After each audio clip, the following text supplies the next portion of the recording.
Phil Mickelson has done it again. He has won on the PGA Tour Champions. Now, his third victory, Greg, in 4 starts on the senior circuit. We talk a lot about like so-and-so is bridging the gap to the Champions Tour, right? Like when you turn 50, you're like, boom, primed and ready to go. But Phil is just winning at an unbelievable clip. I've had some pretty strong concerns for PGA Tour Champions for their future, because the players on tour now have earned so much money. Interesting. And you look at all of them. I mean, you just start to look at a player like Cameron Tringale. And now he may be a bad example. One I thought you were going to pick.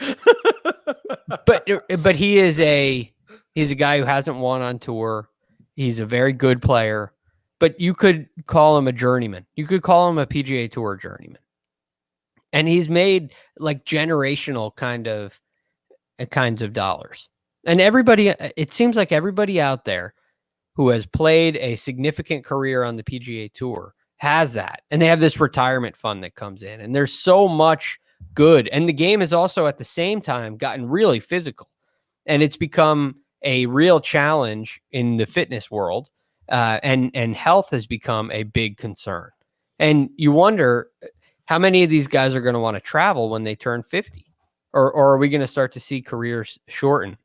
So I think it's important that Phil plays, because Arnold Palmer is somebody who really got that tour going. And some of those stars, the original champions, brought attention to it. And they made it a real thing, and they made it highly competitive. And if you don't get some of the big stars who are truly champions from the PGA Tour, then you run into some trouble. It becomes something that doesn't draw any attention. You don't want to watch guys just kind of sail out of their career who you've never heard of. But when it's Phil, we want to watch Phil. So it's so important that he goes out there and plays. And I hope other guys, even if they don't need it, follow suit. And it kind of stays in business. So Phil's an important piece for the Champions Tour, in my opinion. Yeah, I think he is. I also don't know if Phil's tough because he's a little bit of like a sociopath when it comes to competitiveness, right? Like it almost doesn't, like he would just play like anything, right? And so I think it matters that Phil plays, but I think it also matters that guys like Furyk and Stricker and these guys that are kind of also made a ton of money, but are maybe not as like psychotic competitively as Phil, although maybe they are. I don't know, but they're not as outward with it. For sure. And so I think it matters that those guys alongside Phil, and obviously Phil's like the marketing tool, but I think it matters that all those guys from that generation, you're seeing them kind of graduate into that.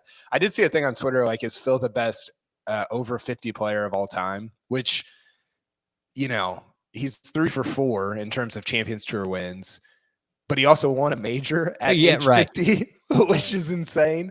So I think you can make the case that, like, even though he's only played in, 20 events as a 50-year-old, like, or maybe probably more than that, 30 or 40 on the PGA Tour and PGA Tour Champions, that he's maybe the best over 50 player in the history of golf, which is kind of funny to think. Who are the other options? 51. Longer? Sam Snead. Sam Snead. Oh, Sam Snead. It is Longer. It is I mean, yeah. Longer's Fred Couples been great. Yeah. And they do try to, there are some concerns, and they do try to work on that, Greg. Like they don't play every single week. It's only 3 rounds and no cut. I think for the majors, they go to 4 rounds, but they do. You're right. They do try to figure some stuff out.